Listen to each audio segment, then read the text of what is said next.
अल्लाह के नाम से जो बड़ा मेहरबान नहायत रहम वाला है। अस्सलाम वालेकुम my dear students, I am Rifa Jahan from learning with Rifa Jahan YouTube channel. So today the topic of our discussion is again the continuity of the previous topic and that is disorders of blood. So आज जो हमने last और third जो disorder आपकी book में mention है वो discuss करनी है, that is oedema. So related हम डिटेल डिस्कस करते हैं अपनी नेक्स्ट स्लाइड में। This is the main slide जहां से हमारा आज का टॉपिक स्टार्ट होता है। एडीमा बेसिकली डिसऑर्डर डिस्कस करनी है। अगेन ये भी ब्लड रिलेटेड ही एक डिसऑर्डर है। अब इसमें होता ये है कि इसमें या तो ब्लड के अंदर या ब्लड के बाहर जब एक्सेसिव फ्लूइड जो है वो अक्यूमुलेशन होना शुरू हो जाए उनकी सेल्स में या टिश्यूज में, तब जो है वो बीमारी होती है, उसको हम एडीमा बोलते हैं। नहीं समझ आई? मैं आपके साथ डिटेल भी डिस्कस कर लेती हूँ। ऐसा है कि एडीमा जो है इसका मतलब ये है कि इसमें होता ये है कि एक्सेसिव फ्लूइड जो है वो टिश्यूज़ में या बॉडी टिश्यूज़ में अक्यूमुलेट होना शुरू हो जाते हैं। अब इसमें एक्सेसिव फ्लूइड जो है वो या तो सेल के अंदर हो सकते हैं या सेल के बाहर हो सकते हैं, मतलब कि फ्लूइड ने जमा होना है। ठीक है, अब जब एक्सेसिव जो फ्लूइड है वो जब सेल के अंदर स्टोर होगा, ठीक है, उसको हम इंट्रासेलुलर बोलेंगे एडीमा, और अगर वो सेल के बाहर स्टोर होगा उसको हम बोलते हैं एक्स्ट्रा सेलुलर एडीमा। अब इन दोनों में क्या चेंजेस हैं वो भी हम डिस्कस कर लेते हैं। सबसे पहले हम कॉजेज को समझते हैं। ठीक है, अब सबसे पहले कॉजेज को समझने के लिए हमें एक टाइप भी माइंड में रखनी पड़ेगी कि हम इंट्रासेलुलर एडीमा को सबसे पहले डिस्कस कर रहे हैं। इंट्रासेलुलर एडीमा से तो आपने समझ लिया कि इसमें क्या होता है कि बेसिकली बॉडी टिश्यूज में एक्सेसिव फ्लूइड की अक्यूमुलेशन होना शुरू होती है। ठीक है, अब इसमें हमने कहा कि एडीमा तो हमें समझ आ गई। अब हमने कहा कि बॉडी टिश्यूज में स्पेसिफिकली सेल्स में हमें एक्सेसिव फ्लूइड देखने को मिलते हैं। अब अगर सेल के अंदर एक्सेसिव फ्लूइड स्टोर हो जाए तो उसको इंट्रासेलुलर एडीमा बोलते हैं। अब इंट्रासेलुलर एडीमा क्यों होता है, सेल के अंदर कैसे और कब और क्यों एक्सेसिव अमाउंट ऑफ जितने भी फ्लूइड है वो स्टोर होते हैं, क्यों? अच्छा जी, ऐसा है कि आपको पता है कि जो सेल मेम्ब्रेन है उसमें सोडियम पंप लगा होता है। अब सोडियम पंप का काम है कि उसने सोडियम की अमाउंट को सेल के अंदर बाहर कंट्रोल करना है। ठीक है, अगर सोडियम पंप में ही खराबी आ गई, ठीक है, सोडियम पंप में ही आप कह सकते हैं चेंजेस आ गई या खराबी आ गई, एबनॉर्मलिटी आ जाएगी, तो उसके बाद क्या होगा कि सोडियम की जो अमाउंट है वो अंदर बाहर जो है वो वेरी करेगी। ठीक है, उसके रिजल्टेंट में होगा ये कि जो एक्सेसिव अमाउंट ऑफ फ्लूइड है ना वो फिर सेल मेम्ब्रेन से होता हुआ सेल के अंदर चले जाएगा। जब ऑस्मोसिस के जरिए वाटर जो है वो सेल के अंदर जमा होना शुरू कर देगा तो हम कहेंगे कि इंट्रासेलुलर एडीमा हो गया, मतलब कि सेल के अंदर एक्सेसिव फ्लूइड जो है वो एक्यूमुलेट होना शुरू हो गए। ठीक है, अब इसमें क्या होता है कि इसमें हमें फिर मेटाबॉलिक सिस्टम भी डिस्टर्ब होता हुआ नजर आता है, क्योंकि आपको पता है कि सेल ने क्या करना होता है, सेल के अंदर डिफरेंट मेटाबॉलिक एक्टिविटीज होनी होती है। अब जो मेटाबॉलिक एक्टिविटी है वो तभी नॉर्मल परफॉर्म कर रही होगी जब कंडीशन नॉर्मल होगी, लेकिन ये बीमारी है। अब बीमारी में आपको पता है कि एबनॉर्मलिटी होती है। अब एबनॉर्मलिटी ये है कि नॉर्मल अमाउंट से ज़्यादा वाटर जो या फिर ज़्यादा फ्लूइड जो है वो एक्यूमुलेट होना शुरू हो गए। अब सेल में पानी ज़्यादा हो गए, अमाउंट ऑफ जो न्यूट्रिएंट्स है वो कम हो गए।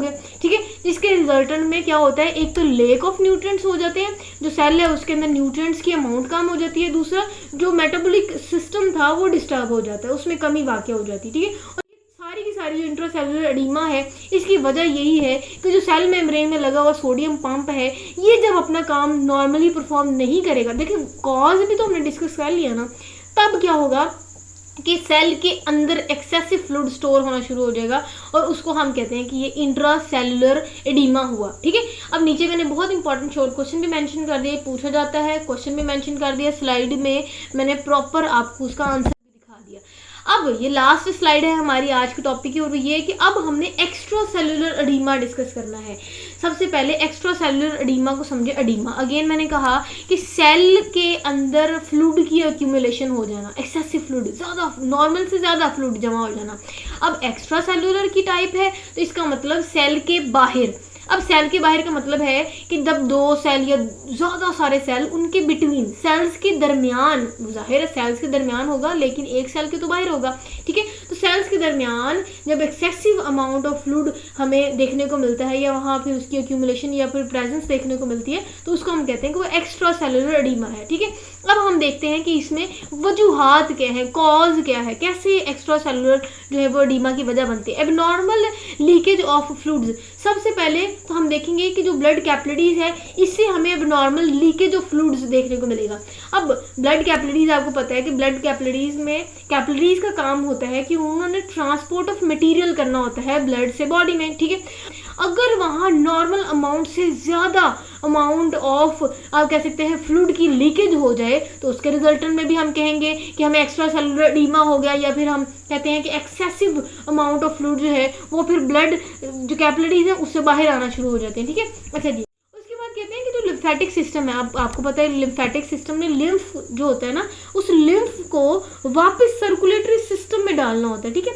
अब जो एक्सेसिव या फिर एक्स्ट्रा मटेरियल होता है जो कि लिम्फेटिक सिस्टम ने वापस सर्कुलेटरी सिस्टम में भेजना होता है, अगर उसमें भी चेंजेस हो गए, ठीक है, और वो वापस ना गया सर्कुलेटरी सिस्टम में, ठीक है, और वो लिम्फेटिक सिस्टम में ही रह गया, तब भी हम कह सकते हैं कि ये जो कंडीशन होती है इसको हम एक्स्ट्रा सेलुलर एडीमा बोलते हैं।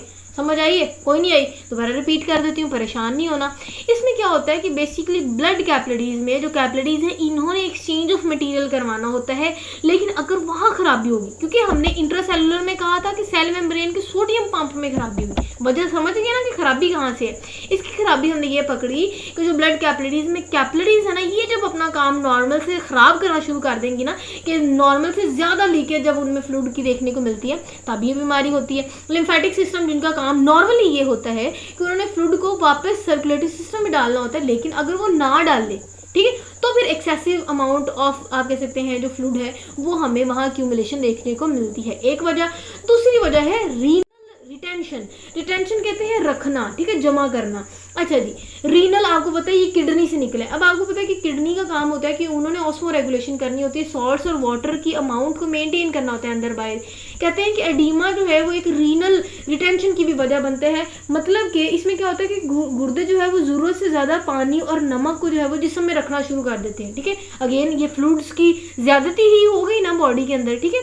अब क्योंकि काम तो ये था कि जो जितना चाहिए उतना ही ब्लड बॉडी में रखे, जितने साल्ट चाहिए उतने रखे, बाकी एक्सेसिव को वो बाहर भेज दे, लेकिन अब बाहर जा नहीं रहे, बॉडी में ही उस फ्लूइड की जिसमें नमक भी है, जिसमें पानी भी आ जाता है, डिफरेंट सॉल्ट्स भी आ जाते हैं, वो एक्यूमुलेट बॉडी के अंदर होना शुरू हो गए।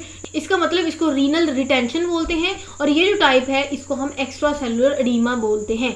उसके बाद इफेक्ट डिस्कस करते हैं कि क्या इफेक्ट्स होते हैं जब एडीमा होता है किसी को।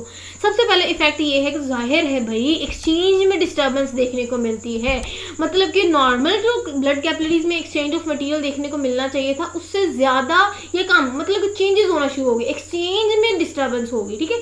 अच्छा, नेक्स्ट कंसंट्रेशन ऑफ मिनरल्स। भाई अभी हमने कहा, मैंने आपको इंट्रासेलुलर एडीमा में बताया था कि जब सेल में ऑस्मोसिस के जरिए बहुत ज़्यादा अमाउंट में वाटर जब सेल के अंदर एंटर होगा तो क्या होगा कि हमें लेक ऑफ न्यूट्रिएंट्स देखने को मिलते हैं सेल के अंदर, ठीक है। तो अब यही वो कह रहे हैं कि जब किसी को एडीमा होता है कि उसका इफेक्ट ये भी होता है कि सेल्स में, बॉडी सेल्स में या ब्लड में मिनरल्स और आयंस की कंसंट्रेशन कम हो जाती है, ठीक है।